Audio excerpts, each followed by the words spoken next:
Hello, Matt Elliott here. Hi, Alan Smith here. Hey guys, Ian Hume here. Hi everybody, Jerry Taggart here. Be sure to watch Chris and Leicester Till I Die TV For all the latest Leicester City news and information. You can also subscribe on YouTube and various social media channels. for the latest updates and news on Leicester City Football Club.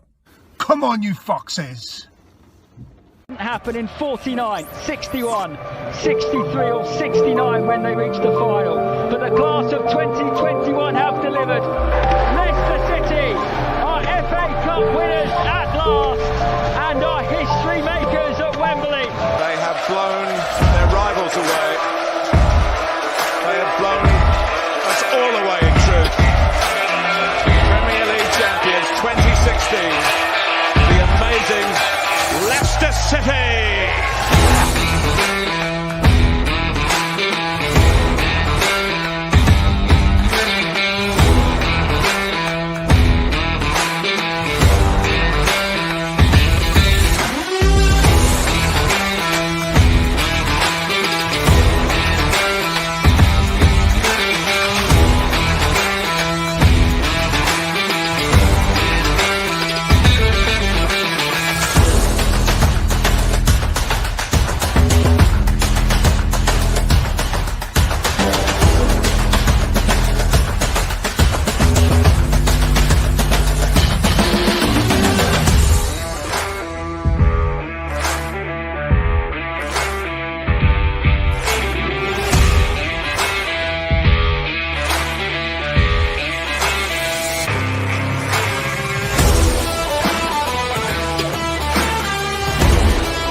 Leicester Till I Die TV, your first choice for everything Leicester City. Tune in and join in now.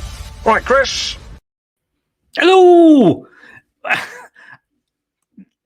Words fail me. Some people would call it an epiphany. I would call it a Susan Boyle moment. And I know what you're thinking. Have I gone mad? Well, probably, yeah. But what I call a Susan Boyle moment, do you remember, Ant? You weren't expecting that, were you? No, you weren't, were you? That sums up that game.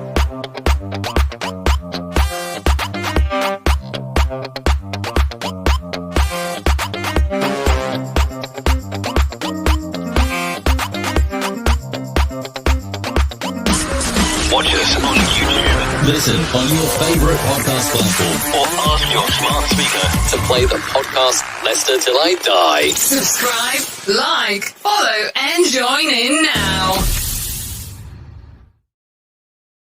Indeed, on YouTube, Leicester Till I Die TV. If you haven't done already, please pop over and subscribe.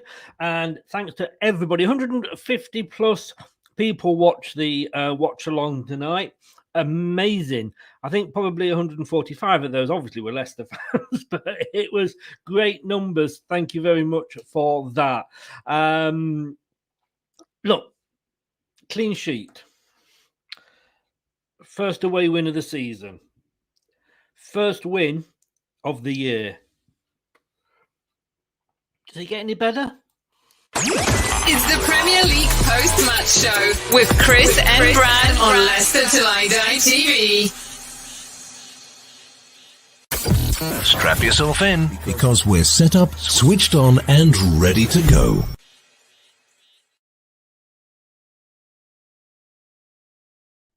Brad, you big bearded wonder, you, I could kiss you. How the devil are you? As Rafiki once said in The Lion King, my good friend, the king has returned. And what a return it was, because I have to admit, when Pope was turning into Prime Buffon, I worried that we weren't going to get the 3 points. Yes. But boy, did we do it, and boy, did we need it. Tonight, we needed that. We did, and it was, and I'm going to get all the good feelings out the way before we bring Dan in, who did the watch along with me, obviously, from Turf Moorhouse TV, a Burnley fan. Pope, I mean, you could just see it, couldn't you? You could see the fact that we were dominating. Pope was their man of the match, and you could see them just although not see them, but you had that feeling this is Leicester, that they're going to go up the other end and just pop one away. Yeah, and to be fair, after the goal, they got a corner and blazed it over the bar from 3 yards. I was like, oh, for God's sake, here we go. I thought, oh, God, here we go. Yeah. And, we'd have been right in thinking, God, their only decent chance they had, they stick it in the back of the net. But no, that was a lot more like it in terms of aggression, our defensive performance, and all-rounded performance. But I will say that minus the way we applied ourselves for the second leg against Randers, that has been coming. I think I felt in the league that performance has been more coming, but it was still. West Ham and the Wolves game were leading up to that sort of performance. But, we have. Well, come on about false dawns in a minute, because before I get Dan in, I think it's only fair to play this before we get Dan in.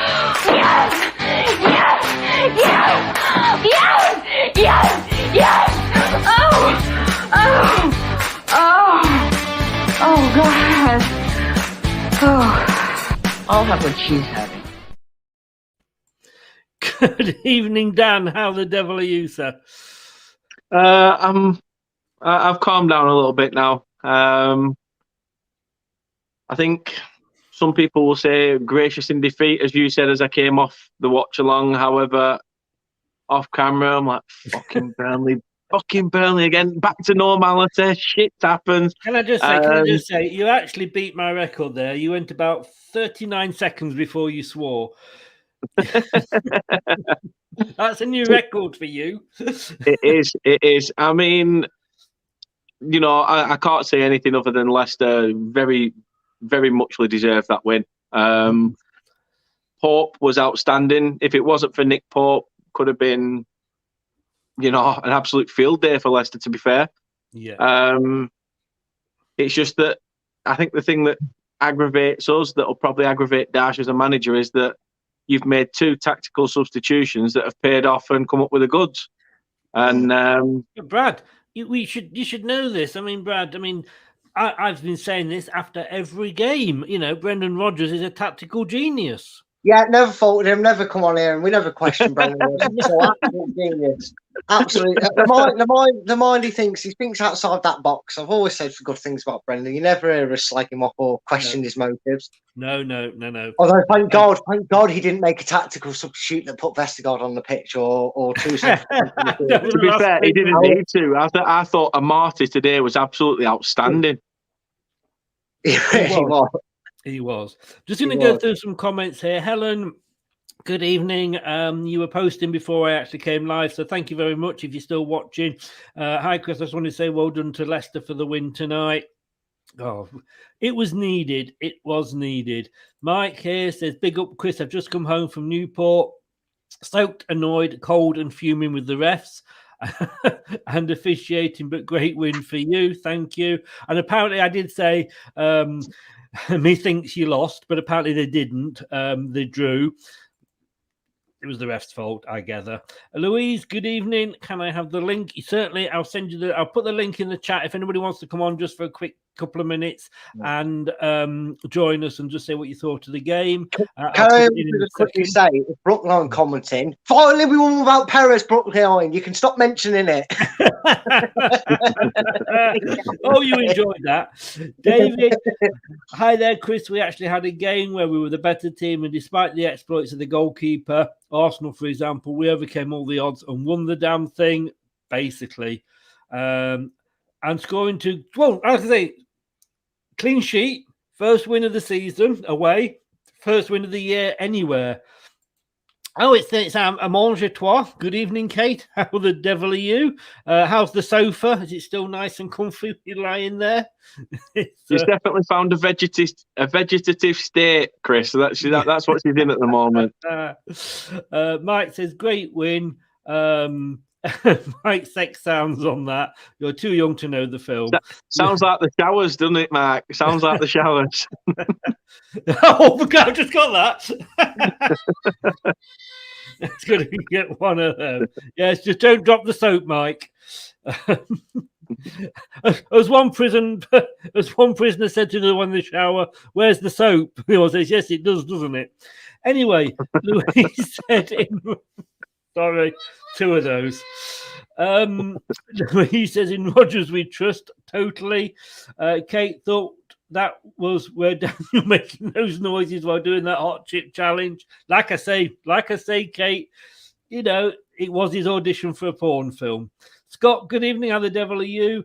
I must have misheard you. I'm sure you had a nickname. No. It was Brendan Tactical Genius. That's what you were thinking. Hello, everybody. Hello, FCB Adam. How the devil are you? Welcome along. I'm presuming it's a thumb up from Dan. Is he a Burnley fan? No, not that I know of. I mean, the Barcelona badge in the thing. Yeah, he's FC Barcelona, Adam. Is it? Right, I'll be honest with you, I'm old. I've only got a small screen. I can't see it. Specsavers should have gone to me. But I couldn't get in because there was too many refs in the queue. Oh, Mike. Oh, your ref. Sorry. Who cares about Newport game? Good. Lee, good evening, sir. How the devil are you? Nice of you to join us. Thank you very much for coming on, Lee. Good evening, lads. What a feeling to get that must-needed 3 points. Mate, it was just, I think for me, it was just the fact that we got the result that the performance deserved, I think, Mike says, Chris, I got that before you. That's a case of being in jail, isn't it? That you always get things before anybody else. David, thank you very much. Everybody says, why do you call him David? It is David, but his account says Michael. Don't know why. Well done, Leicester, clean sheet. I mean, I'm going to, whilst I put the link, anybody that wants to come on for a quick 2 or 3 minutes, I'm going to put the link in the chat now on YouTube. You've got to be into the YouTube channel to actually do it. It's not on that. But, Brad, tell us your emotions through that game. There was a feeling of a bit of shock because I was watching Leicester not exactly run amok, but feeling very comfortable away from home, which we haven't done since we won away from home, I think, way back in October. So it was very unusual, but pleasing to see. And then the longer the game went on, first of all, I do want to say I hope the injury to, is it Ben Mee that came off injured for you guys? I hope that's not too serious. I think Dive should have taken him off earlier, but that's what it is. But the longer the game went on, Chris, I had that same sinking feeling. I just found myself watching Burnley have that spell of, I wouldn't say dominance, but with the ball, and I thought, here it comes. Any minute now, they're going to get a corner, because that's how most teams score past us. I thought, get a corner, and Weghorst is going to nod it in, and Burnley are going to rob us 1-0. And then, just when I thought maybe we were going to get away with a 0-0 draw, which at that point I would have taken, to be perfectly honest with you, considering the way things have been going for us, Maddison just absolutely finds something that even prime Buffon couldn't save this time around. Yeah. And then Sucker Punch. I mean, the king cometh, the king killeth. That's what he did. Jamie Vardy comes back with a bang, lads. And that's just why he is so fucking brilliant. 35 years of age, and he comes on and makes such an impact. Yeah. Vardy's having a party. Yeah, I saw his notes actually from Brendan Rodgers. I did leak him on Twitter, so if my account gets closed down, it's my own fault. It goes, score a goal, be a total shithouse to Burnley fans, bring your own vodka and Charlie to the party. And that was his notes that Brendan gave him before while he was warming up. And what he did, tell me there's a 35-year-old just as good as him that does that, because I can't, I love the way that he was obviously getting some stick off the Burnley fans, and he just went around and sort of, brilliant. I mean, just reminded them. Dan, I mean, talking about Jamie Vardy, as we must. I mean, obviously love him to bits, but he hadn't been in brilliant goal scoring form before. But then again, nobody from Leicester had, and you couldn't, somebody said, oh, get Daka off, get Vardy on. And I said, well, Daka's not been having the service. Vardy's just going to be in exactly the same position. But, what he brings is the mind that, hang on, if this ball goes over, I can sneak here around the back, because your defenders were just sort of saying, there you go, mate. Well, just wave you through. Go on. There we go. There's the goal. Just go for it. No, true. I mean, if you've seen that video online of the security guard basically frisking somebody outside of Crystal Palace, old bloke, and he just sort of goes, "Let's from through." He just literally goes like that, "Let's the next one through." That's pretty much what it will like. The quality from Jamie Vardy, to be fair, to read that pass. I've got to look at it from a Burnley perspective. Charlie Taylor, weak as piss. You have literally let Jamie Vardy walk past you and go, "I'm getting this, mate. You know, don't run, don't rush." And Charlie Taylor's then, before he's even been able to respond, has got his arms in the air because the ball's in the back of the net. The sign of a good striker, to be honest, and can't take anything away from it. Jamie Vardy's always been our Achilles heel, when it comes to Burnley Leicester. And you know what? What a good time to grab a goal. And is this the turning point for Leicester City Football Club? Well, I mean, I said say to you, and I'm going to come to Brad with this one. Just Louise, sorry. I mean, he scored he got that free kick the other week and he's scoring now. Yes, maybe we expected too much of him when he first came back and it's taken him a while to get back into his stride. But I think the fact that the team's playing better around him, no matter how good you are, and he is good. He's not Messi. He's not Ronaldo. He can't carry the whole team, but they've started to hit a bit of form, and obviously, I think it rubs off. But I did say in the stream, Brad, that I would sooner us concede after 3 minutes to concede after sort of 85, with not long to try and get back into the game, which happened the other way around. But then I'm thinking, hang on, this is Leicester. We concede in the 97th bloody minute. Yeah, and it was quite ironic. I was sat here watching it, and I was literally kind of coaching as I saw it. I was like, "Yes, get your foot underneath it. And, yep, that's it. Clear it. Yep, don't dilly-dally around it. Yep, head it out. Get it out of the box. Yep, keep going. Oh, if we can get a goal from this attack, that'll kill off Burnley. Get in!" And that's how it played out to me watching it. I was word for word. I was watching it. I could have joined the watch along and done a commentary for you. The way it was so good because there was that, that 88-minute clocks and the memories flood back to the Spurs game, the West Ham goal, and et cetera. And, you'd have thought this would just be typical for it to kind of just have Burnley nick it when they've done. I'm being nice, Dan. You didn't do anything. You didn't doing anything is being nice to Burnley. I mean, that shot come cross that you had in the second half may or may not have been on target, but Casper didn't want to risk it. But it was just nice to see it. It didn't, we've had our shaky moments in the back, and to be fair, you did exploit them in the first half with the balls over the top, but it was very much more composed. There was still times where I begrudged just passing it around, etc. But there was less and less, and we've seen less and less of it over the last 3 games, of us pissing around with it. It was get your head on it, don't put it up in the air, get it out 10-15 yards. Pissing around with it. Yeah. it was quite literally with that picture there, and that was refreshing to see, and that's where the second goal came from. It was refreshing when I finished. Yeah. You just don't, and I think this sums up our battle. So I'm reading Ant's message again. Good evening, Ant. How are you? And Kyle, good evening. Mike, if I do get 5, I'll pop you in a bit. But Leicester being Leicester, I just didn't feel confident. Like I said, after that first goal went in, if I'd got a dog, I'd have been taking him out for a walk. But I mean, I think I sort of kept my calm during the watch along when we scored. I don't think you probably didn't even notice me celebrating, did you? Because then I didn't really, do much, did I? I kept rather subdued. I thought, Dan.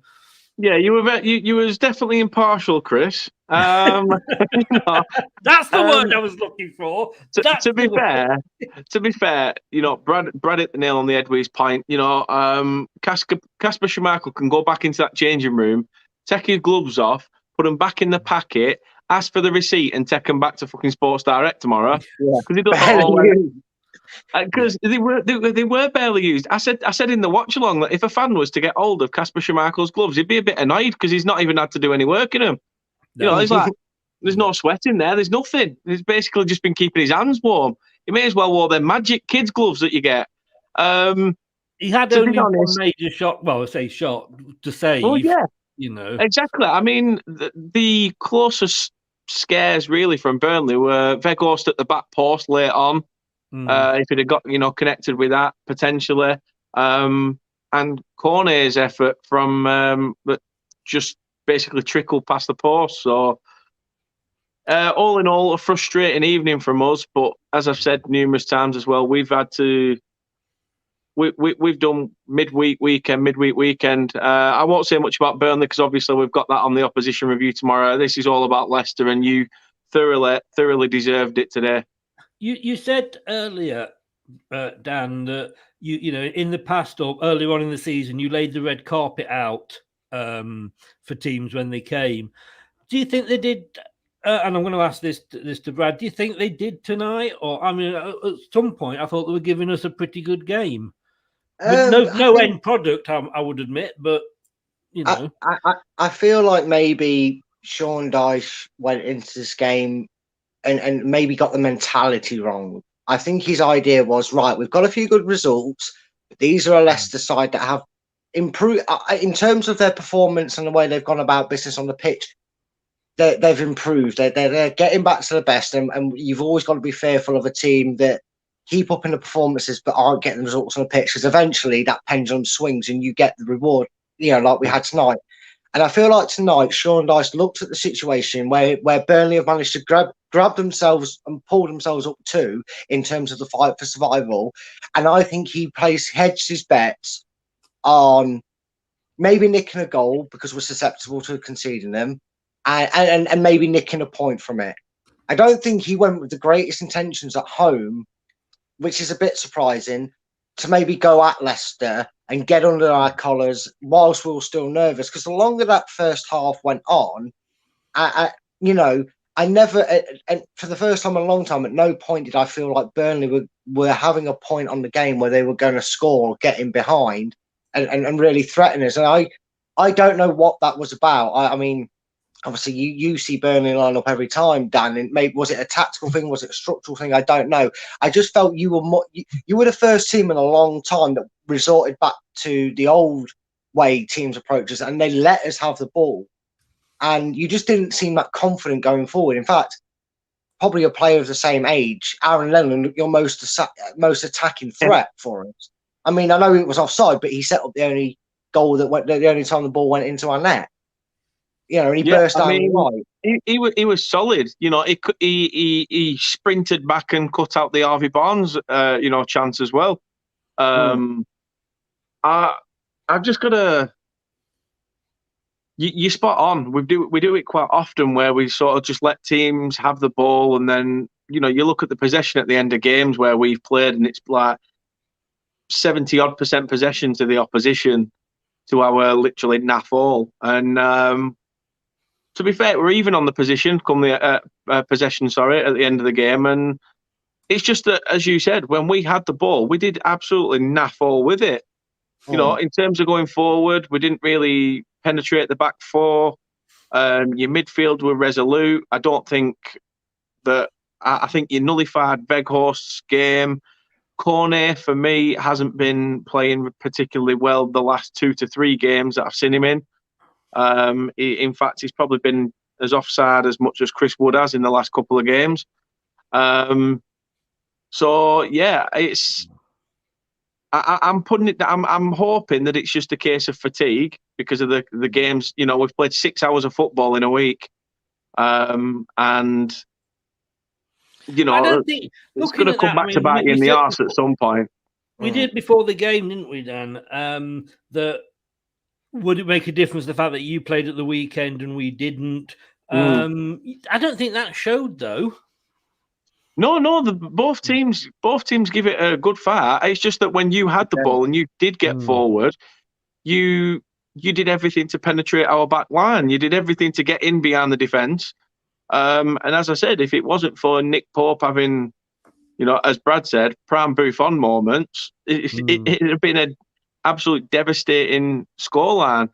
I said to you at the end, the fact that we sort of tired, stood off, the second goal just showed really how lacklustre we were, and you can't take anything away from Leicester. They just didn't, a game's there to be played for 90 minutes. Yeah. And Leicester didn't stop for 90 minutes. Yeah. Burnley gave up. Burnley got to a point in the game where it was a case of, right, time's up, let's sit on this, and whatever we get, we get. Yeah. And it just bit us in the arse. Yeah. It's almost like you took a leaf out of the Watford book against Manchester United. And obviously until that 82nd minute finish by Maddison, it looked like you were going to get away with it like Watford did against Manchester United. And I almost, in a way, and I will give credit to Burnley, they were doing a stellar job. You were putting bodies on the line. You were doing exactly what a team down at the bottom needs to do in that situation. I just felt that, weirdly enough, it felt like the way Leicester went about their business is normally how they go about their business at a home game. You know what I mean? I kind of forgot to a stage that we were at Turf Moor. Not that's not just any respect to the crowd. I'm not saying that they didn't make noise of it. I'm just saying the way the game planned out, you normally see us having the upper hand and being more in control when we're at home, because that's a natural thing for some away teams to do. You literally either try one or two things. You either try and get in the face, or you let them play the game and sit back and try and hit them on the counter. And I did find myself going, this isn't at the King Power, and that was kind of. And I, from a Leicester perspective, it was a very good thing to see. As solid as you were, and as much as you frustrated us, with Mr. Buffon in goal for you. Again, it was nice to see that characteristics. And I do feel that maybe Sean Dyche kind of put a lot of hopes and prayers on Pope being able to continue performing the level he was, which he did. He made a crack. I have to applaud it. Fantastic save from Harvey Barnes, because that should. He hits that 100 times. No keeper saves it. Oh, massively, yeah. He had strong wrists. I think he did well to react to Pereira's effort as well. I'll tell you one thing I will say as well, Chris. When we did the match preview, you said, you rammed a load of stuff off to Craig that you've not done this and you've not done that. And he was saying, find the positives. You've mentioned all them positives tonight. The first win in 2022, first win of the season away from home. A clean sheet. The one thing you have done as well is gone through 90 minutes without a fucking injury. Yes. Although was Pierre, I don't know whether that was tactical or he had a twinge or not. I've not seen anything yet. But apparently it was tactical. Apparently he wanted someone more to go on the right because of the change that Burnley were forced into. He felt that we could attack them a bit more. Far be it from me to doubt Brendan's tactical genius. And you always say good things about him. I do. You're quite right. Ant says he's in bed at the moment. Next time for sure. And I'm impressed that you're watching us in bed and not what you normally watch in bed. But we won't go there in too much detail. Naughty. Your subscription run out. Kaggle and Thomas were done twice, and it could have led to something. It says David, good evening. But otherwise, agree that defensively we're actually good. We pass forward more often than backwards. We didn't do a lot of. No. I mean, I lost it at one point, Dan would agree, when we were playing it about at the back, and we lost it. Surprise. Almost, in line with the penalty box. But apart from that, we weren't messing about at the back. Barnes, Brad, not Barnes. This Romanian beer is really good stuff, I'm going to say, Chris, have you been nursing that one can all match? Oh, no. No. But Amarty, Brad, and Cags together. I mean, I know Fofana's going to walk back in when he's fit, but that's defensively been as good as we've looked all season. I would say it was probably the strongest defensive performance minus the Liverpool game, really. And that was a lot more desperate Dan, pardon the pun and the use of names there, but than it was against Liverpool. Because against Liverpool, we had a midfield defensive line in front of our back four as well. Whereas today, I mean, what I did find really interesting, and I can't believe I'm saying this, but whilst you're right, Fofana will walk back into that team. I don't think it's going to be Daniel Amarty that is replacing, because there's one thing I did notice is going to Dave's comment that he said there, that yes, when the ball came in behind or beat Cags with the jump and the ball got past him, that man Daniel Amarty was there cleaning up, almost Johnny Evans-esque, dare I say, and that was really good to see. It seems that we found a way that basically Brendan sort of turning Amati into that responsible defender. Not saying he's not a responsible defender, but he's that. I'll just hang back in case he doesn't get a decent connection on it, or if it skims off his head and goes wrong. Because we've had that a few times. And again, there was a few nervy moments that Burnley exposed what teams have been doing to us, which is just playing that long ball over the top, dropping it behind our back line. But today we handled it well. And I know Whitehurst doesn't have the blistering pace that some strikers do. And yes, against another striker, that may become more fearful. But the fact is, we dealt with the matter in hand, and someone recovered any slight mishap, and that was very good to see, and it was nice. And we're going to have a couple more weeks of it because Fofana's not got any game time. No, bit strange that he didn't feature in the under-23s against Man City when Brendan said he needs to play, but that's not for my decision. Brendan's a tactical genius.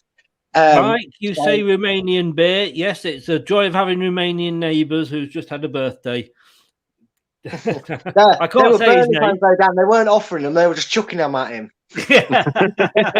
Mike, Everton were in the bottom three when it was 0-0, and Burnley versus Everton is massive. Daniel Amati, I said to Dan in the stream, I thought it was his early heat 20s. map. I'd love to see his heat map, Chris, from that game, because he was honestly is like that a euphemism for anything? No.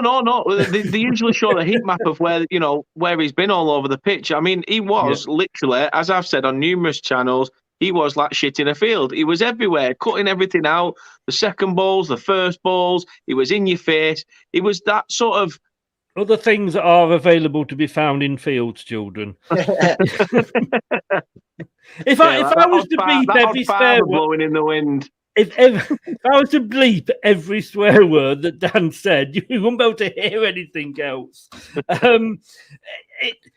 Daniel Amati, I thought he was younger, and I did say to Dan in the stream that I thought he was only early 20s. He's actually 27. Yeah, but we've taken the we out of a Daniel Amati. I can remember right back to the Charity Shield, walking up Wembley Way, just getting up the steps when they started announcing the team, and we heard Daniel Amati's name mentioned, and we all went, "Oh God, no!" And he had a man of the match performance then, and he's been solid this season. I hope he gets a new contract, and I hope we keep him. To be honest with you, he's been brilliant. What did you think of the team, Brad, when we saw it brought up here? No Maddison and no Lookman to start with. Which, to be honest, did surprise me a little bit. I thought maybe he'd start with Maddison. I wasn't too surprised to not see Vardy start. I think it's very sensible, given everything that seems to happen and our club being cursed with injuries this season, that we didn't try and give him 75 minutes or even worse, like the full 90, and watch him be out again. I was fairly happy with it, though. There's not many teams or lineups I've seen this season where I've not sat here and said I was fairly happy with it. But tonight we actually matched a fairly decent lineup with a fairly decent result and performance. But I mean, just quickly on Daniel Amati, I must say, I know we probably won't go to him, but in terms of where he was in Leicester fans' estimation and expectations of him and what we thought of him as an individual, he's got to be out for potential fans player of the year, hasn't he? I think definitely just so. For his improvement. Mike says here, 27 is prime for a centre-back, to be fair. And I just called it the Community Shield, only because I knew there was fans of other clubs in here that don't recognise it as the English Super Cup. So I just thought I would give it its proper name for those. Scott said, now Chris's head is in his hand moment when Vestergaard names gets mentioned. Do you know what? I'm just going to say this now, and you can clip this out if you want, because I've said it a couple of times just recently. Against Randers, the first leg, he had a brilliant game. All right, it wasn't the hardest game, I grant you. But that lad came in, Brad has often said as well, not expecting to get a lot of game time, was thrown in, but not only was he just thrown into a defence, he was thrown into a defence that was changed every week, and not because Brendan wanted to change it every week, because he didn't have enough players every week. So, how many of you are fit? Right, we'll have to go 3 at the back today. How many are fit today? 4? Okay, we can go for... And they were having to introduce Vestergaard to his playing partner at the start of every game because he hadn't, probably somebody he hadn't played with before. So, we can have a go at Vestergaard, and I've been out there having a go at Vestergaard, but I want to see him when we're not in the sort of dire straits that we are at the moment. But that was the team. Score predictions will come on to in a bit. Daniel's there again. I know you don't like stats, but 22 shots. I mean, that was almost as many as Randers had against us in the second leg. But 22 shots to 9. Dan, that's disappointing. If that was the other way around, I would be absolutely fuming. We only have to look at the game against Palace, at the weekend. I think they'd had 11 shots and we'd had something like 3. And yet, in this, we've trebled our shots tally from that game. You've doubled what Palace did. But I think that just goes to show the way we play, that we like to basically invite the pressure and then try and take the game to you. However, you basically nullified that threat, which stopped us from getting forward and having shots. I'm surprised to even see 9 up there, to be honest, because only 2 on target. If they were definitely like mad wild stabs from somewhere.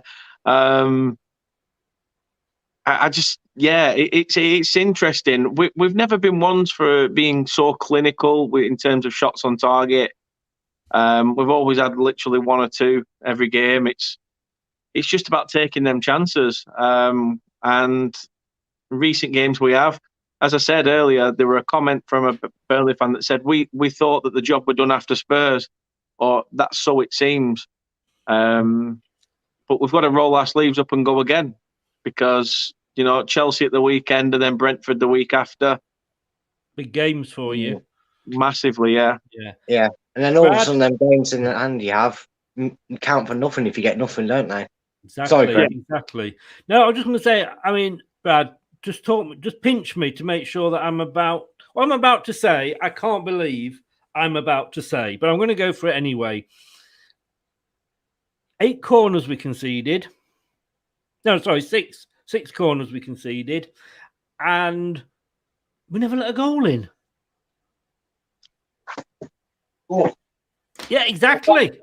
I just went light-headed because you're correct. I thought I was going to check the scoreline and check my notes, but no, you're right. Although I have already said today, ironically, after we scored, Burnley got a corner and blazed one over, or somehow missed from like 3 yards out, put it over the bar. I don't know if it was off a Leicester player and it was booted over, or if it was just a clear chance it was scuffed, but that was the most worrying one, because apart from that, I will say as well, to add to the disbelief, I was never in much doubt from the corners. We cleared them quite well, and we did that throughout. Our clearances were spot on throughout, because when we've defended corners previously, apart from going in the back of our bloody net, when we've tried to clear them, we've scuffed it around and gave it straight back to them to put it straight back into the mixer. Whereas tonight, we didn't just comfortably deal with the majority of them, but we cleared them, and we really cleared them, and it just felt a lot better.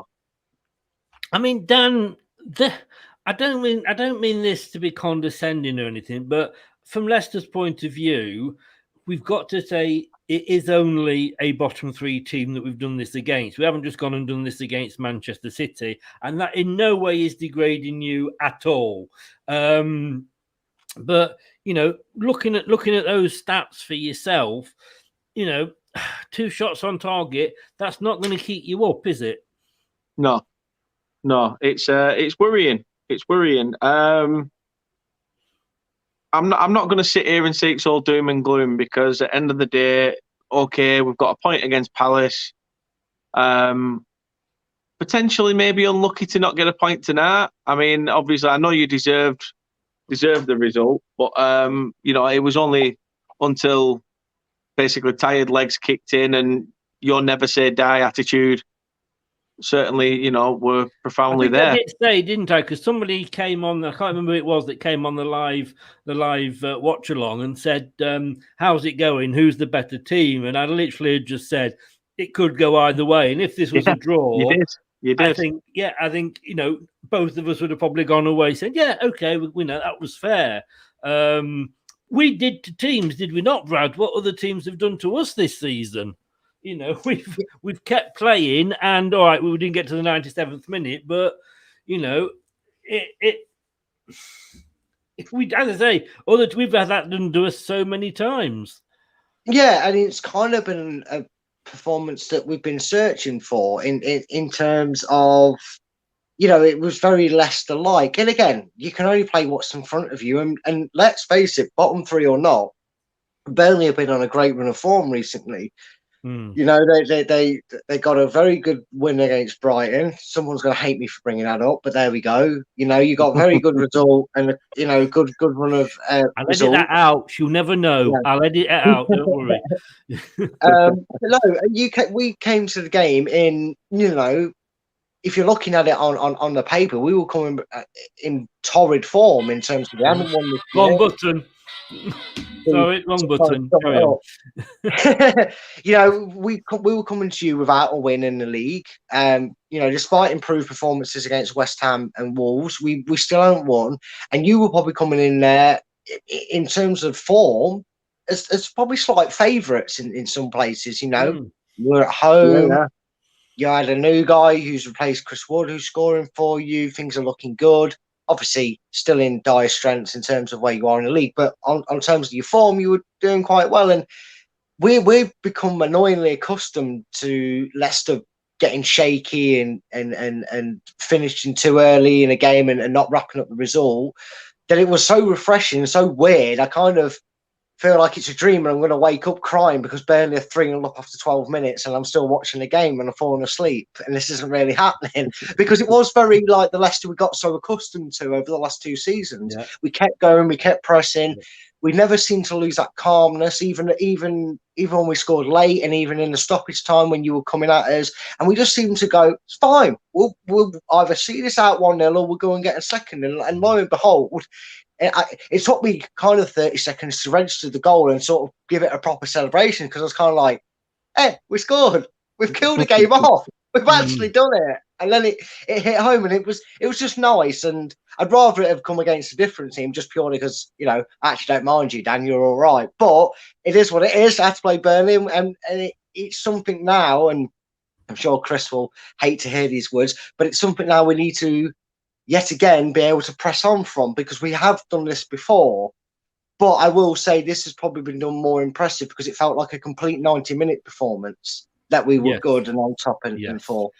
Totally. We have had a lot of false starts. And like you say, we have finished as in stopped playing so many times that I thought they were making a bit of appointments for all the players at the Premature Ejaculation Society. But apparently not. Dipak, good evening, sir. How the devil are you? First time for you. I've not seen you before. Welcome along, mate. Hope you are well. Thoughts on the game? If you want to pop in, let us know. We'll get you on for 5. It was, whether it was the best performance or not, I don't know. But as a confidence builder, we know we needed that. And had it gone the other way, it could have been, really, really gone against us. But I think we have cheered up. We are feeling a lot better. We're not, well, two of us are anyway. Well, we're going to have a break now. What you call Dan? I need to get everybody to put name tags on or actually allow names underneath. It's Brad's moment, ladies. Yeah, sit down, cross your legs. It's the moment that Brad gets his tactical board out. And if you haven't seen Brad's tactical board, then really, I mean, it is to behold. It is such an impressive sight to see. It is something. It is. So there's your tactical link in. And we always do at this time, we always have a little bit of the old, as Dan likes to call it, babe station music, but just to keep it going along. Dan, we'll be back in 5 minutes.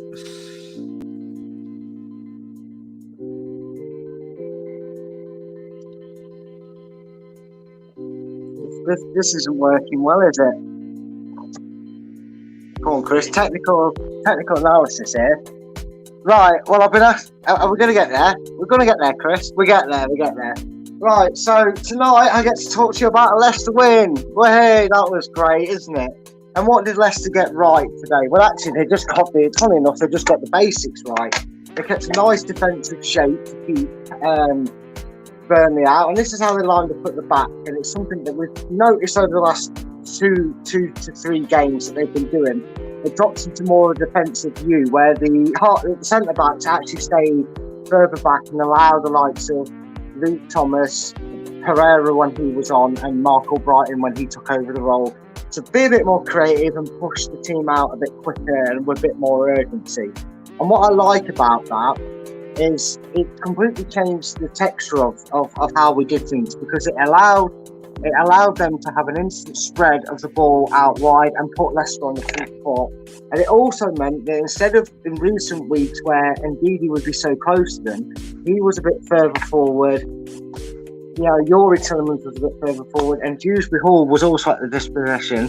So Leicester were already building up to the halfway line with nice, intricate 1 or 2 man passes, and it was completely different, and it allowed to eradicate our inability to pass the ball around at the back, which was a thankful sight to see tonight. In terms of going forward, Leicester did exactly what they normally do. They actually kept that U shape going forward, and they kept that in a front line of 3, where Daka played just a little bit deeper as usual, not asking to be exactly Jamie Vardy-like in this game, and he got a bit more freedom going forward. But what it allowed natural support. And what I mean by natural support is instead of being too central or too out on the wide, they played Dewsbury Hall and Yuri Tillemans and Madison when he came on, were able to intricate whether to push in and drive into the box or give support out wide to overlapping Paul Brighton or Harvey Barnes on either side. They're able to be that support, so if they needed to recycle the ball, they're able to do that. And then what that allowed is someone like Ndidi to push even further forward. So that meant that the worst case scenario, if Leicester did need to recycle, it's something we haven't seen, but they were able to recycle the ball as far back as just over the halfway line. I would say if that was the halfway line, Ndidi was sat there. And that's the furthest you saw Leicester recycle attack. And what they have been doing this season, a lot of, and I know it was something that Brendan was trying to implicate, is we got very bored of seeing the ball go forward and our front 3 realising they've got no one to pass it to, and then all they've got to do is hoof a 30-yard pass all the way back to Vestergaard, Soyuncu, Amati, etc. And that was the most frustrating thing that Leicester had. So where we know where Leicester got their success, whilst it was limited, I want to point out the slight bit of frustration that I still have with Leicester, and I did just note it in the chat earlier, is sometimes Leicester's defensive high line, for me, would sit a bit too rigid. Instead of allowing one of them centre-backs, which they did better in the second half where I was talking about Daniel Amati being that cover defender, I think Brendan may have mentioned them, because what Burnley were able to do in the first half was drop that ball right in between the gaps of chasing centre-backs. And they did that on both sides, whether it was on the left and it was the centre-backs getting caught out and it was Luke Thomas having to make the covering run, or whether the ball was played down the right and again vice versa, the centre-backs caught out and Pereira having to do the chasing back. Whilst it was comfortable and fair enough deal with it, and it was very rarely threatened by Burnley, and to be fair, they recovered well, it was one thing that still needs to be eradicated from it. And again, I do point out the fact that when it was eradicated from it was when we made that switch and we went back to, we kept that defensive view, which allowed us to do what we normally see in last season with the likes of Evans and Fofana, so when they played, and that was, we had what I called him Mr. Evans. He took the Evans-esque role. Daniel Amati sat there whilst we were slowly pressing the ball forward, ever so slowly, staying behind the race, but still pushing forward so we could get the ball moving back if we needed to recycle it.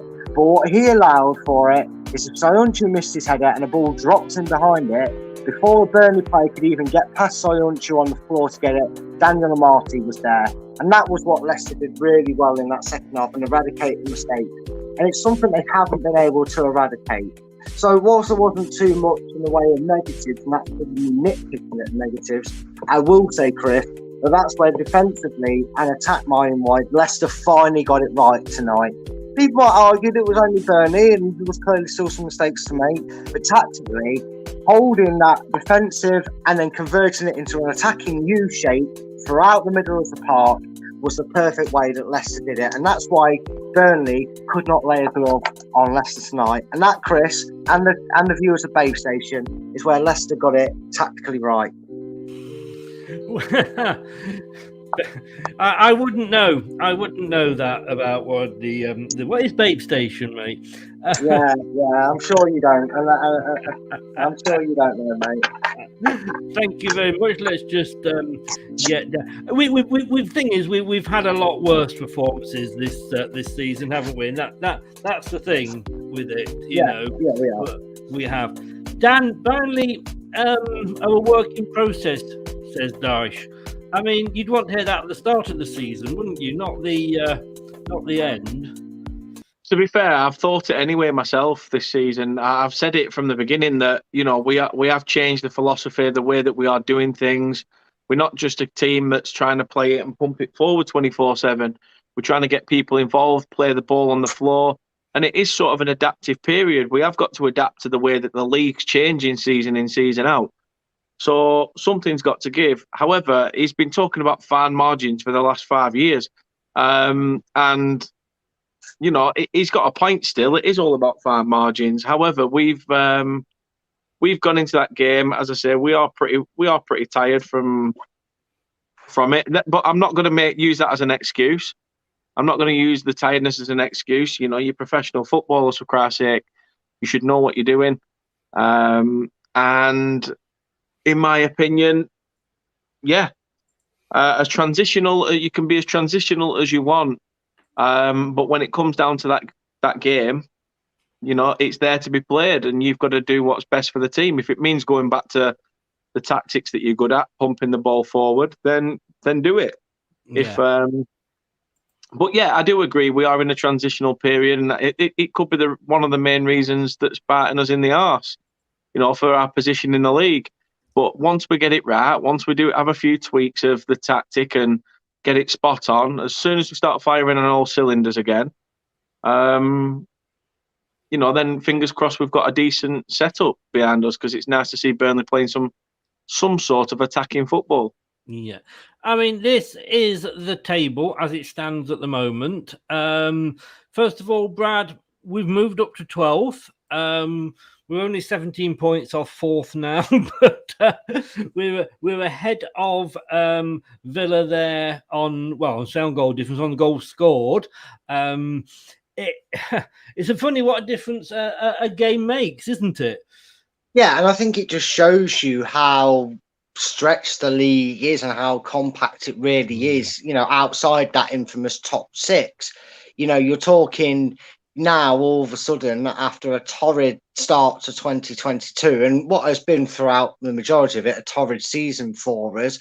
Again, one win and all right, it's 12th and that, but all of a sudden we've got 2 games in hand on Brighton, who I believe have 33 points or 30 points. Got 33, yes. Yeah. So, you know, that would then put us up to 9th. And then all of a sudden you're looking at going, well, hold on a minute, you're only 4, you know, if you win them games in hand and you're sat level pegging on games with the rest, you're only 4 points, you know, and then 6 points off 7th. You're 4 and 6 points off 8th and 7th respectively. And it's a whole different contrast. It just shows you, I don't know, people argue it's been a terrible season for that, and I'm much enjoying it. I mean, some have been late to the party, in the likes of Norwich, Burnley and whatnot, picking up the points and starting to make a fist of things down at the bottom. But throughout the table, and even at the top now with what has happened at Man City, dropping a few points and Liverpool continuing their form, it feels like probably one of the better seasons in terms of its competitiveness. I think you're finally getting a feeling that maybe, just maybe, we're going to go into March where pretty much everything that you can compete for is up for grabs. You'll still have the title possibly up for grabs. You'll still have European places to decide.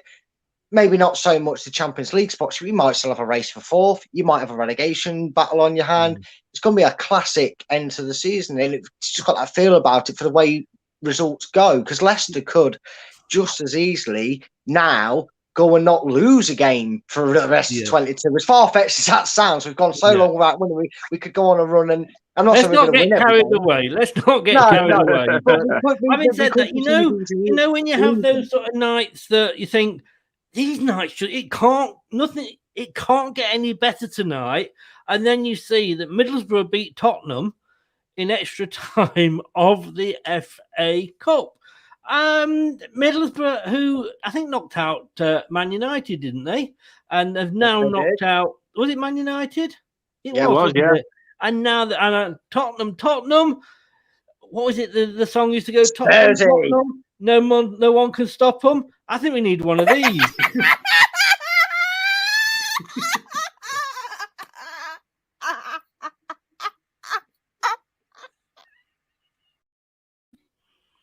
Oh dearie me, Tottenham! What has it come to?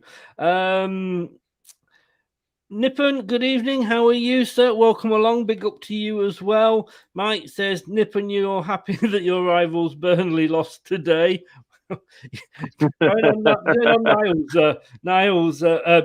Nippon's geography, quite possibly. Mike, the other news you put up, I'm not going to say because I can't see it anywhere at the moment, so I don't know if it's true or not.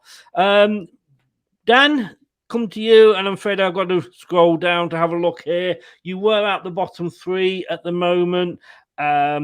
You've got the 2 wins in the last 5, but you've got Chelsea up next. But then Watford have got Arsenal, and Norwich have got Brentford. Yeah, it's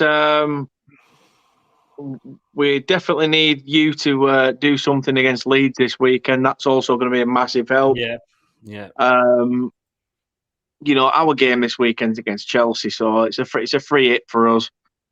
But speaking of which, to be quite honest with you, it's looking better for us at the moment. When you look at when we spoke about our next 6 games, we've got teams that are in and around us. We've got winnable games in there, and for the next couple of weeks as well, it's just regular Saturday games instead of Saturday, Tuesday.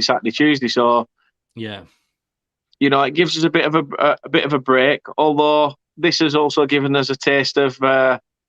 Has just made me realise that we wouldn't be able to keep up with the demands of the Championship because it's Tuesday, Saturday every week. It's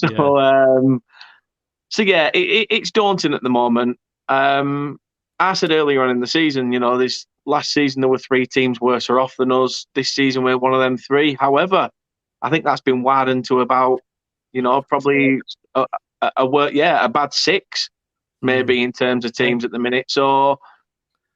I think any of those 6 there that we can see, it is any 3 from those 6 really. I mean, we shouldn't write Norwich and Watford off, in fairness to them. Whatever we think, and I've got a little Chinese friend come in. You can go and go back and live on your coronavirus that you started. But in fairness, it is. Well, we all know it. Chris. They're getting off scot-free, aren't they? But no, you know, looking at that, and you know, it could be.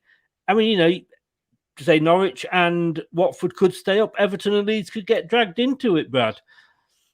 Yeah, and that's the point I was pretty much resting on just a moment ago. It's one of the most open Premier League seasons to have. I mean, any of them 6 could be it, and you could see it get down to May where they're going all around the grounds and it's chopping and changing. Brentford are in it, and then you know something happens, and it's very plausible. In fact, yes, they're pretty much all well matched in terms of the torrid form. You know, in fact, Burnley, the most impressive one there, with two green circles on it. I'm sure Dan's still scratching his head how they've managed that. But you're looking at teams that are in free fall, like Everton, like Leeds. And I know Leeds have got a new manager, but they might just prove why we've stuck with Brendan and not sacked a manager so close halfway or just over halfway through the season. I don't know. But, you know, there is no team there that are out of anybody's reach. And that's the thing that's going to keep at least Watford and Norwich thinking they've still got a chance if they can just keep picking up points. And like Dan said, with the run of fixtures that they've got, you know, and it's not just them. Leeds, like Dan said, will be looking to hopefully nick something from us. They won't want to lose because then they'll be nervously checking their phones and seeing how Burnley got on. And, you know, Everton will be doing the same. They'll be hoping they can do themselves a favour. And And all of a sudden, if Burnley go and get a free hit and nick a point against, Chelsea or something even better, which we've seen this season, clubs take a free hit and they got nothing to lose and upset the apple cart. And all of a sudden, Dan will be going, "Way, Vardy's back. I loved him. I've always liked Vardy. He scored a hat-trick today. He's brilliant." and then Dan's his best friend asking to follow him on Twitter.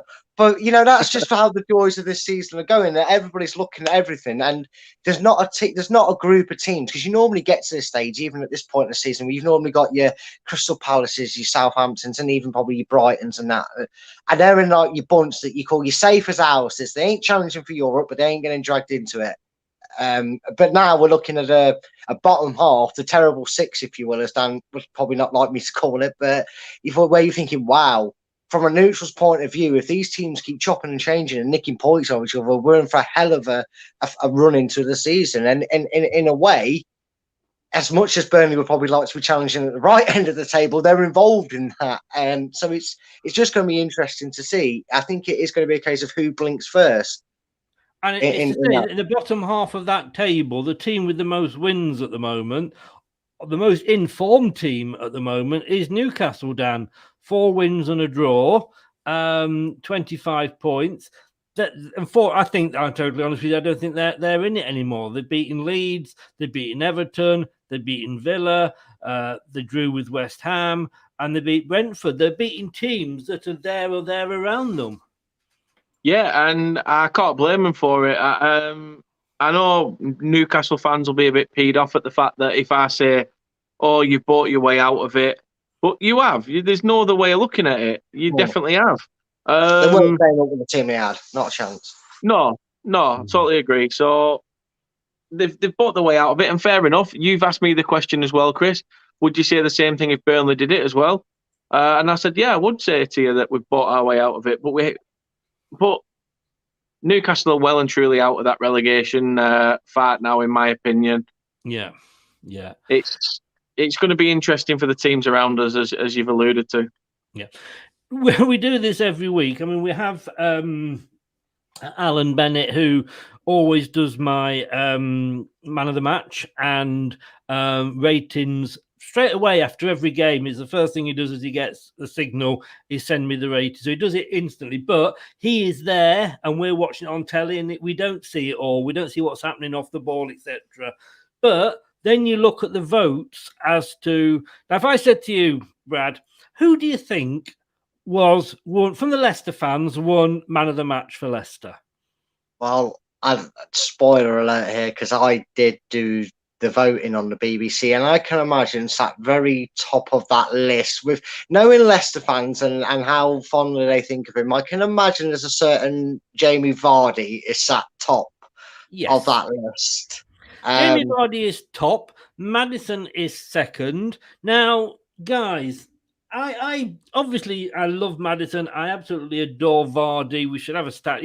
He probably will go down as like Leicester's, probably one of Leicester's best ever players. And I read a thing somewhere, I don't know who it was, but it was one of the sports journalists that write for one of the daily newspapers, that he had Jamie Vardy signing as the best ever signing by any Premier League club ever.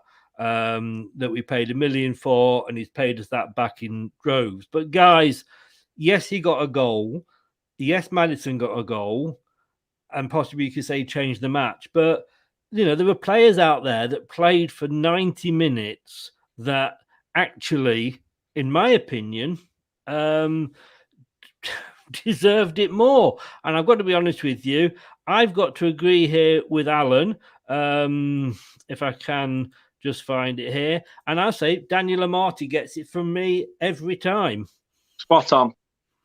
Yeah, I'd agree with it. I think it'd be doing a disservice to Daniel Amati's performance to say that it was taken out of context. The fact that Leicester have been a bit being nice to our defence this season, given everything that's gone on, but we've had a bit of disaster at the back, to put it least. And and I agree with you. It's quite easy to look at the guy who got the assist and got the goal and and say, yeah, that's the man of the match.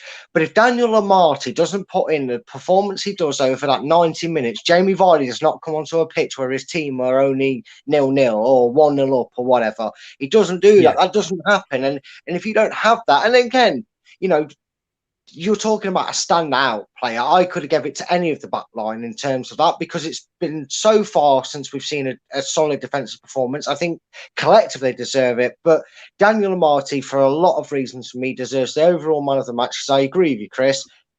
If he doesn't do that for them 80-odd minutes, Jamie Vardy can come on and probably gets a consolation, because, you know, we're so used to losing them sort of games. You've got to credit where it was due. And one of our biggest Achilles heel that's been sliced to bits this season is clean sheets and defending poorly. So well done, Daniel Amartey. One of the best performances I've seen from you in a Leicester shirt. Very well deserved as the man of the match. But again, I do understand why, because of the impact and how important it was to the end game. Not Marvel. We're not sponsored by Marvel. Don't sue us, please. But to quote Endgame, you know, we got the end game right through Vardy. But it wasn't anything without the mission. Couldn't be a success without the work from you need both sides, because you could say if Maddison and Vardy hadn't come on, that game would have finished 0-0. No, but again, we'd still be given. Then when we did hands down, we'd be given. There wouldn't even be a debate on the BBC who they'd be voting for man of the match, because everybody would surely have. Well, you'd assume that people would have voted for Marty for keeping it 0-0. I mean, before I come on to Dan. 8 for the manager, 7 for the team, Brad. Very agreed with that. It's nice to hear that we're all in agreement, probably on the manager's front. He's taken a lot of stick. I mean, there's sometimes we've not stick, but there's certain times we've looked at Alan's rating and gone, I can understand why, but Brendan's had to do what he's done. He's tried to deal with a situation. It's, you know, I've been a bit kinder in my rating, but I agree with Alan 100% tonight. He got everything spot on. The tactical changed. He realised what Sean Dyche, you know, that injury to me was going to cause. He knew to switch it up. He brought on the right players, and he gave them the positive mindset. You know, he didn't go defensive like he's done before to try and see out a victory. He kept them going. He believed in them. Yeah, it was a very good job. And yeah, he deserves an 8. And I think this team are right with a 7. Yeah. There would be no surprise, and I haven't got it up here, Dan, I'm sorry, but there would be no surprise to you as to who your fans picked for out of your team player of the match. Yeah, Nick Pope, absolutely outstanding. You couldn't give it anybody else but Nick Pope. As I say, it could have gone ridiculously horrible scoreline without Nick Pope in the sticks today. So, yeah, I haven't really got much to say on it other than, you know, Nick Pope did well to keep the game at 2-0, to be fair. He did. He totally did. I think Mr. Tarkowski did well for you as well. Sorry, Chris. Saying Tarkowski as well was a good shout. He's already. I thought he were already playing for Leicester when he ducked out of that header and let Daka in with a chance. Well, maybe he's seeing his future, mate. Maybe he goes, "Here, boss, what's this?" It's just what I can do. I mean, it was very much Leicester-esque, that particular movement, because 2 Burnley players went for it. One of them got it and he went behind, and Tarkowski had absolutely no idea where the ball was, and you got away with it. I've got to ask you this, though. I mean, we were saying about, you know, whether Tarkowski is going to be coming to Leicester or not. There's pros and cons, etc. But at the end of the game, you saw all the players smiling, and I was surprised, Dan. The Burnley players smiling. You've just lost. You're still in the bottom 3. As a fan, that would have annoyed me. Yes, go up, shake hands, etc. But it was like they just played a friendly. Yeah, that annoyed me. You know, the Burnley players I saw at the end of the Palace game, you know, and the Palace players, both Palace players and Burnley players were sort of on the pitch, sort of like, oh, like I can't believe a share of the spoils sort of thing. And that's what you want. You want the teams to have this like sort of, you know, never say die attitude where you're thinking, shit, you know, we let that game go away from us. But yeah, I just don't get it. I understand the sportsmanship, shaking hands, but stand there, look dejected. You've just literally fought really hard. Your keeper's kept you in it for 82 minutes until your arse fell out, and you couldn't breathe, and you all needed fucking inhalers because you're nearly on death's door with your age. But it's frustrating. It's very frustrating. It pisses me off, stuff like that, and I can understand why other people would be peed off. But I can't be aggrieved because of the way we've played this season. I've seen us play awful, and now all of a sudden we've had 7 points from the last 4 games for a team that was literally rock bottom of the division. 7 points in the last 4 games is nothing to be sniffed at, in my opinion. No, especially when you had games in hand, and you've still got two to play as well. Yeah, I think you've got 1 game in hand. You've got 2 in hand on Everton, as it happened. No, you've got 1 game in hand on Everton. Yeah, we've got 2 in hand on Brentford. We've got to play Everton and Aston Villa in our games in hand. Yeah, you got 2 on Brentford. In fact, no, Everton have got a game in hand on you. And I think, Brad, that game in hand is us, maybe. I believe so. I believe our 2 games that did get called off were Burnley and Everton. Because wasn't the Everton one because wasn't that around the FA Cup tie? Not the Nottingham Forest one, the good one where we beat Watford. Wasn't that a case of we only had 8? I think that was the game that got called off. You could be right that Everton is. So we need to do 2 favours, Dan. God, what you like? You're just asking too much, Dan. You're asking too much. Yeah. Related or not, you may be my offspring. Don't worry, Dan. Don't worry, Dan. We're going to beat them. We'll beat them for you. We'll beat them. Our own game and yours, mate. Keith, good evening. How are you? I read that wrong. I thought it was Keith Della, the dark player. Keith Daly, good evening. How the devil are you, sir? It did look like he was walking out the ground. Did it to you, Brad? He looked a bit frustrated. I mean, he didn't show any dejection towards it. He didn't seem to kind of throw his strop down there. Sometimes when sometimes when you're a bit annoyed at your own performance, because to be fair, out of the midfield 3, he wasn't the one I heard the most or saw on the ball. No, exactly. We said that, didn't we? Yeah, he may have also been a bit frustrated in the fact that he didn't want to come off, in the sense that he wanted to see out the 90 minutes and correct, maybe his performance and maybe find a way to play a part in it. But the tunnel's right down the corner, and sometimes when you play like that and you get taken off and you're annoyed at yourself and you just want to get away from it all because you're like, I'm annoyed, I don't want to take my anger out on everybody. It seemed to me like he just wanted to head down the tunnel and deal with it. I'm sure had we lost or drawn today, there'll be questions asked to Brendan, but it will go unnoticed because they've won. Maybe Leicester, LCFC themselves were asking, is there anything between it, because they saw him down the tunnel. But sometimes you just got to accept it. And sometimes when you let yourself down, maybe in your high, the high levels he holds at, he just wanted to get into the tunnel and get himself, just relaxed a bit. The question that I said to Dan earlier, I will ask it to you now, Brad, is that Tielemans, Cheers, Mark. Do you keep him on because you know that he could have a bit like Jamie Vardy, 89 minutes when you don't hear him? And I said to Dan during the game, I haven't really heard a lot of Tielemans at all, and I was surprised but not surprised, if that makes sense. So do you take him off because he hasn't had his best game, or do you actually keep him on because you just know he might have that moment of brilliance? And good evening, Keith. How are you? And the same to Melina. Good evening. Thanks for joining us. No, actually, I don't. I never feel that a player's too good to be taken off. If they're not performing well, we've seen it before. And, maybe we've not been in a position so much to do so. But now we're in a position. I mean, if you're asking me who should start next game, next time out against Leeds on Saturday, is it Youri Tielemans or James Maddison? I'm picking Maddison hands down. And I feel more comfortable knowing we've got Dewsbury Hall, we've got James Maddison, we've got Youri Tielemans, we've got Samore, we've got a good depth and quality there to suggest that if he's not having the best of time, and maybe his head's gone a little bit, maybe even though he's genuinely trying to commit to Leicester and see out the last 3 months here before he moves on in the summer. Maybe that mentor has gone. Maybe it's. I'm not excusing it. Maybe Brendan needs to do to him what he did to Maddison: take him out of the limelight, put his arm around him, because we all know from when Maddison made that return and he started coming back that he said, you know, I went to the gaffer, which Brendan Rodgers appreciates, that he went to him and said, look, gaffer, help me out here. What's going wrong? How can I get myself back to me best?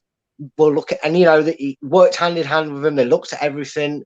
They looked at where he was going wrong, where he was going right. And if he, maybe Yuri needs that from, you know, he needs that from Brendan now. But I have no fears, you know, unlike maybe in previous seasons where we didn't have the caliber on that bench. I don't have too much fears. If you're not having a good game, I like the feeling. I'm sure there's a lot of players that do like that feeling, that they go, oh yeah, okay, thanks for reminding me, Gaffer, that if I don't keep my game on top level, there's someone that can gladly sit in my place and do just as good a job. And it's almost refreshing. And I hope he takes to that more than fizzles out, because it's something that I'd like this season to end in some form of high for Yuri. I'd like him to be able to find his way. Maybe we'll be lifting the Europa Conference League. Who knows? Yeah, Jack Spurs there. Yeah, Jack says there, if Vardy came on early, I was hoping he would get his level, but not today. Now, Jack. Now. He knew which end he'd actually seen us change ends, so he knew which way he was playing today. Keith says, Brad, Yuri was poor, no excuse. Guys, I'm going to wrap it up. Dan, first of all, thank you so much for the watch along earlier. I managed not to actually. We lost you again. We lost you on your stream. We lost you on my stream. You seem to you like this. Maybe you were looking for a corner. I don't know. But I know exactly what it is. I figured it out. Kate just gets annoyed of you stealing her man. She just yanks the Wi-Fi cable out and plugs it back in before Dan can realise. And then suddenly goes, what's happening here? And Kate's going, I don't know. I'm all right. But with Brad, I'm just glad you hadn't fallen asleep today, to be honest with you. So, Dan, sorry, lads. Dan, thank you so much, I say, for the watch along earlier. I'd like to say sorry for the result. I'm not, but you know what I mean. We'll see you tomorrow night at 9 for the opposition view, and we'll talk more about how Burnley did. But just give everybody a quick shout out on your where people can find you. No, first and foremost, thanks for having me, Chris. It's really nice of you to ask me to come along. I enjoyed it. The result didn't go in our favour, as I said, but commend Leicester for what they did, and they really did take the game to us. So well done on that 3 points. Can't say much fairer than that, to be honest. But yeah, you can catch us at Turf Moorhouse TV. On Facebook, Instagram, YouTube, and Twitter, and also TikTok, and on all major podcast platforms as well. He is everywhere like a bad rash. Dan, thank you very much, and also to Kate as well. I'm glad you said that. That reminds me, I've got to give Clap Clinic a ring it morning. Oh, Dan's sleeping outside tonight. So here we go. Here we go. And the doghouse. There you go. You just shot yourself. Kate, go and sort him out. But thank you for keeping him refreshed during the game. Pretending he's posh on gin, you know. I thought you got off because you choked on those gold bits. Dan, thanks so much, mate. Not a problem. Cheers for having me. See you tomorrow. Yes, thanks a lot. Bye-bye. Now that was short for us, because normally with Dan and me, we're normally saying goodbye for like 20 minutes. I know you're like star-crossed lovers. You can't say goodbye to each other. We can't. But you know what that's like at the moment, Brad. I certainly do, my friend. I certainly do. Oh, honestly, young love. If only I could remember. I can't remember that. I told you need to remember to take your tablets. Then you'll remember, mate. That's how they work. That's what I'm doing wrong. Brad, thank you very much. At Full-Time Focus on Twitter is where people can find you. Yeah. Go and give Brad a follow. He likes to be followed, in not just on Twitter, in real life. If you know where he lives, go and stalk him. He likes a bit. Kate says that's nothing to do with me, the slimy snake. You need to keep it. Look, I know we've had some Babes debutation on when we're tacticals, and only for this profanities out here, Kate. That's just draw a line on it. Behave. Put your potty mouth to good better use. The thing, and I want to leave on a high note, but I'm going to say this, but it's not that high. But everything we've achieved tonight has been brilliant. It's been a great performance. Yes, Mike, you did, and I said that joke the other day. So thanks, Mike. Who are you, Mike? I can't remember who you are. But no, we had a great game today. Everything went right. Tactics were right. Substitutions were right. But it will all mean nothing if we don't go out and do the same against Leeds United. You know, we can't. We've all season, you know, we've had a good result against Man United. We didn't build on it. We got an amazing win against Liverpool at home in the Premier League. We didn't go and build on it. Whatever we do today is only going to be good if we can do the same against Leeds and get 3 points. Exactly. I think we will. Leeds are a club in turmoil. I think you'll agree, Brad. And this new manager, I can't see him giving them a bounce at all. He doesn't know the Premier League, and I think he'll come a cropper, unfortunately. Don't wish him any harm, but I think Leeds are looking like they're going to drop. Well, let's hope so, mate, because it's desperately needed. And in terms of getting Leicester back to their best and ending the season on a complete high, it's getting to that point of do or die. And if we can do that, there's still a glimmer of hope that Leicester might end it in a very decent position. But we'll see. We'll wait for the early kickoff on Saturday, and hopefully they'll turn up on time. An early kickoff and an early post-match show for us, sir. Yeah. For once, it's nice and early, isn't it, Chris? It's not one of these late nighters. I'm almost tempted to do a watch along. You can't. Oh no! You've got to get Dan on then, because obviously Dan's a good look for us. Oh, you know, thank you. You're not saying it's because of me. Thank you, sir. Thank you for that. That's you. That's stopping your check now. Thanks very much, mate. Take care. I will see you tomorrow. No, not tomorrow night at all. We'll see you on Thursday night for the prediction show. Is that when it is? Brilliant. Yeah, I know. It is this week, 9:00 on Thursday, if you are free, sir. Yes, definitely, mate. I shall be. Brilliant, mate. I will see you then. Take care. All the best. Stay safe. Good. Good. And you. Thanks. Cheers. Thanks to Brad and his tactical board. Yeah, ladies, he got it out again for you tonight. So I hope you enjoyed it. We're going to be back. We were supposed to be back at 7 tomorrow with our monthly Foxes Across the Bond when we speak to an American. And good night, Max. Thanks for just popping in there. Thank you. But unfortunately, one of them can't make it, and the other one's had some bad family news. So we don't know when we'll be doing that. So we'll be back, unless I can fill it with something else. We'll be back at 9:00 tomorrow. Dan again. Honestly, you can't keep us apart with the Opposition View show, and we'll be talking Burnley and obviously quite a bit of Leicester, I would imagine, as well. And then prediction show 9:00 on Thursday. Thanks for everybody that joined in the chat. Mike, Kate, Miss Melina when she was in, Max who's just come in. Thanks for your kind words there, Mike. David, Keith, Jack. I mean, there's just so many to go on. It was great. Nippon, who popped on earlier. Thanks very much, Nippon. Scott, thank you very much. I'm in such a good mood we won. I'm even going to thank the Chinese bot. Thanks very much. See you tomorrow night. Thanks for listening. If you're listening to this on podcast, on Amazon, Apple, Google, Spotify, or Podcast Addict, thanks for listening as well. We have hit, unbelievably, since December 20, we've got over 20,000 downloads. Words fail me. It is unbelievable. Thank you so much for that on the podcasts. As always, thoughts to the people of Ukraine. Red and yellow background, as you can see, in respect for them. Sweet dreams to them tonight. Just pray for you. Hope things get better. And I will see you all tomorrow night at 9. Good night, and thanks for supporting us. And remember, don't do anything I wouldn't enjoy. That's all, folks. Thanks for watching Leicester Till I Die. This is Chris saying goodbye and see you next time. Follow us on Facebook, Twitter and Instagram.